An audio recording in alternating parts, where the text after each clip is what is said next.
Jumpa lagi, salam hormat pada kalian semua, wahai kaum-kaum intelek yang babuk maupun segala lini masyarakat yang babuk lainnya, di mana kalian telah menyelesaikan misi hidup kalian, yaitu dengan menjalankan segala sesuatu yang sesuai konseptual kehidupan, yaitu itu ajalah ya. Gak perlu dijelasin, kalian sudah merasakannya sendiri bagaimana kenikmatan menjadi kaum babuk yang ngebiar. Oke, kita disuguhkan berita dari CNBC Indonesia. Kenapa tuyul tak mencuri uang di bank? Begini penjelasannya. Wah, luar biasa nih, beritanya epic. Tuyul dalam cerita masyarakat dikenal sebagai makhluk halus yang kerap mencuri uang. Budayawan Suwardi Endra Suara dalam dunia hantu orang Jawa 2004 menuliskan kegiatan tuyul dilakukan dari rumah ke rumah, dan pekerjaannya tak hanya sebatas mencuri uang tetapi juga barang dan surat-surat berharga. Biasanya ini dilakukan oleh seseorang yang tergila-gila akan kekayaan. Namun pernahkah Anda terpikir kenapa tuyul hanya melakukan pencurian dari rumah ke rumah? Apakah bisa tuyul melakukan pencurian ke bank yang menyimpan banyak sekali uang, atau minimal melakukan pencurian atas saldo e-money? Sejauh ini memang belum ada kasus bank kehilangan uang akibat pencurian oleh makhluk halus bertubuh anak kecil tersebut. Di internet berseliweran informasi soal jawaban dari pertanyaan ini. Ada yang menyebut tuyul takut terhadap logam karena uang di bank tersimpan di brankas. Ada juga yang menyebut di bank terdapat penjaga berupa makhluk halus lain yang ditakuti tuyul.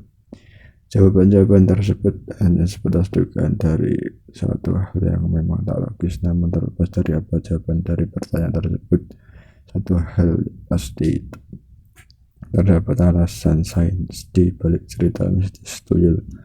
Alasan inilah yang dapat mematahkan keberadaan tuyul, dan juga alasan kenapa tuyul tak mencuri uang ke bank atau mengambil saldo e-money seseorang.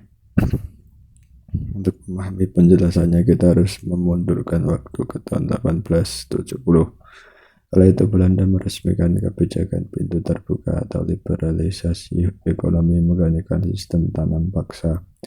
Sekilas perubahan ini membawa angin segar karena dinilai mampu menyejahterakan masyarakat. Namun kenyataannya tidak.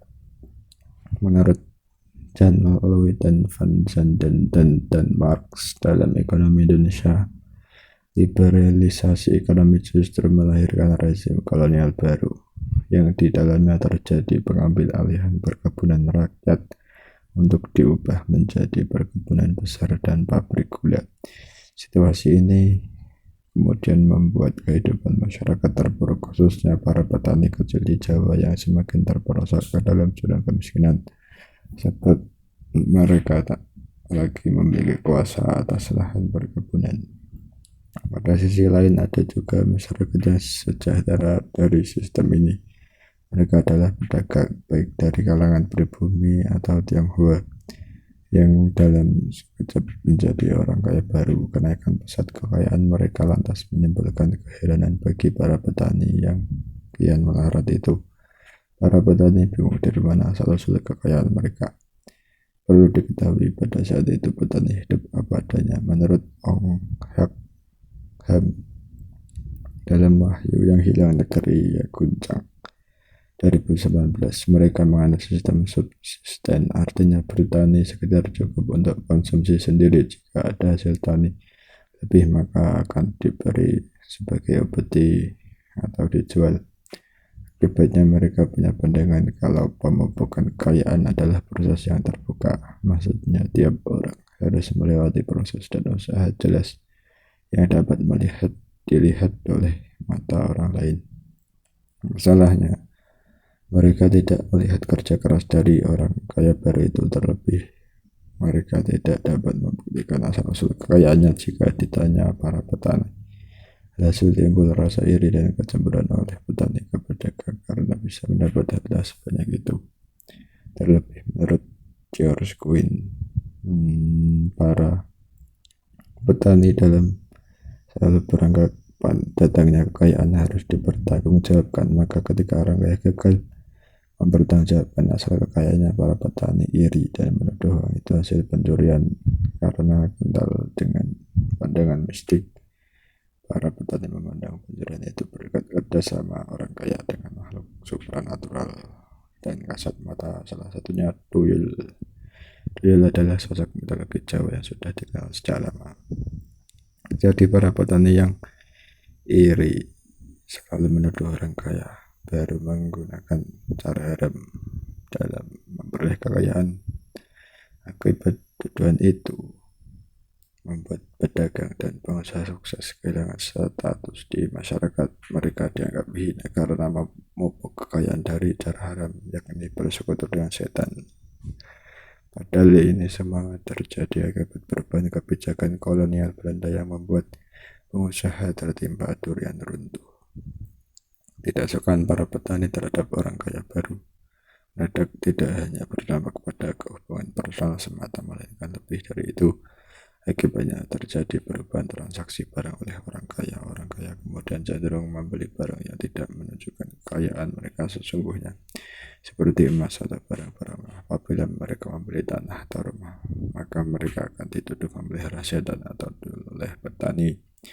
Dan tak berdasar ini membuat popularitas tokoh tuyul sebagai subjek mistis dalam hal kekayaan semakin meningkat dan terus populer sampai saat ini di Indonesia. Terlebih masyarakat Indonesia yang selama bertahun-tahun hidup secara agraris makin melanggengkan imajinasi dan tuduhan menggunakan tuyul. Luar biasa sekali berita yang tadi ya. Bagaimana tuyul masih konsisten eksis di kehidupan rakyat Indonesia. Menurut budaya yang temurun tuyul itu manusia bocil botak pakai sempak putih tak kasat mata yang digunakan oleh tuannya untuk mencuri uang yang melalui sebuah transaksi yang nggak tahu lah saya gimana caranya merekrut tuyul ini, luar biasa. Tapi dari berita tadi mempertanyakan kenapa di bank nggak pernah kecolongan tuyul. Wah, luar biasa. Apakah tuyul ini hanyalah kaum jadul yang nggak tahu cara membuka ATM atau gimana saldo money tak pernah ada yang hilang karena tuyul. Sangat sulit, bahkan mungkin para paslon cawapres tak mampu menjawab pertanyaan ini yang seharusnya ini dipertanyakan di laga sesi debat selanjutnya, debat ekonomi. Kenapa tuyul tak pernah mencuri di bank? Kalau bisa tinggal Indonesia mentuyulkan diri saja mencuri uang dari Amerika atau Israel yang saks. Tapi ada penjelasan sains yang mendetail mengenai tuyul di zaman Belanda dulu, bahwasanya kaum petani terutama yang mempopulerkan tuyul ini karena melihat orang-orang pedagang atau pengusaha ujuk-ujuk tiba-tiba sukses dan bisa membeli apapun, membuat kecemburuan sehingga mereka berasumsi para petani bahwa mereka menggunakan cara haram, yaitu merekrut tuyul dari Tanzania atau sekitarnya yang luar biasa. Hal ini bisa terjadi atau para pengusaha dan pedagang menjadi kaya karena regulasi Belanda yang berubah sehingga menguntungkan pihak tersebut.